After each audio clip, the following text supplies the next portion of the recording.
Highways Hanumanthu Praneeth Hanumanthu arrest అయ్యాడు. చెంచలగూడ జైల్లో ఉన్నాడు. రిమైనింగ్ బ్యాచ్ ఎవరైతే ఉన్నారో బొర్రా యువరాజు, తర్వాత సాయి ఆదినారాయణ, తర్వాత డల్లాస్ నాగేశ్వరరావు, వీళ్ళని కూడా అదుపులో తీసుకున్నామని అంటున్నారు. అదుపులో తీసుకుంటారని పోలీసులు అంటున్నారు. ఈ మూమెంట్లో కింద కొంతమంది కామెంట్లు పెడుతున్నారు. సరే, వాళ్ళ నాన్న ఐఏఎస్ ఆఫీసర్, ఈవెన్ వాళ్ళకి ఏకంగా చంద్రబాబు నాయుడుతో సంబంధాలు ఉన్నాయి.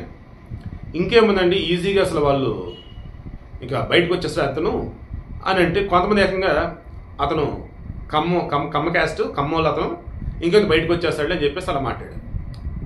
దెన్ నాకు చెక్ చేద్దాం అసలు అని చూస్తే ఫస్ట్ థింగ్ వాళ్ళ సర్వీస్లో లేడు, వాళ్ళని రిటైర్ అయ్యి ఉన్నాడు. అండ్ వాళ్ళ అన్న ఏజ్ కూడా సమేత పెట్టుకుని అక్కడ బెంగళూరులో ఉంటూ ఉన్నాడు. ఈ ప్రణీత్ హనుమంతు వచ్చేసి ఈ సాఫ్ట్వేర్ ఫీల్డ్, టెక్నికల్ ఫీల్డ్ ఏదో ఉంటూ అతను ఉన్నాడు. సినిమాలని అవన్నీ ఏవో. ఇదే వీళ్ళ బ్యాక్గ్రౌండ్, ఇంతకుమించి ఏం లేదు. ఎందుకంటే వీళ్ళు ఓసీగా బీసీఏ. ఈమె సిరి హనుమంత్ అని ఉంది కదా, వైజాగ్ అమ్మాయి, షార్ట్ ఫిల్మ్లు తర్వాత ఎంటర్టైన్మెంట్ షో అవి కూడా చేస్తున్నారు. మేబీ ఆమె కూడా అదే కమ్యూనిటీ అయి ఉండొచ్చు. ఎందుకంటే ఈ హనుమంతు అన్నటువంటి ఆ పేరు అక్కడ ఉత్తరాంధ్రలో ఉన్నటువంటి ఈ బీసీఏ కమ్యూనిటీలో కళింగులు వాళ్ళలో ఎక్కువ మంది ఉంటూ ఉంటాయి అన్నమాట. అలా అయి ఉండొచ్చు. సో వీళ్ళ వెనక పెద్ద బ్యాక్గ్రౌండ్ ఏమీ లేదు. ఎవరు వీళ్ళ కాకపోతే మీరు అనుకోవద్దు. చట్టం తన పని తాను చేసుకుపోతుంది.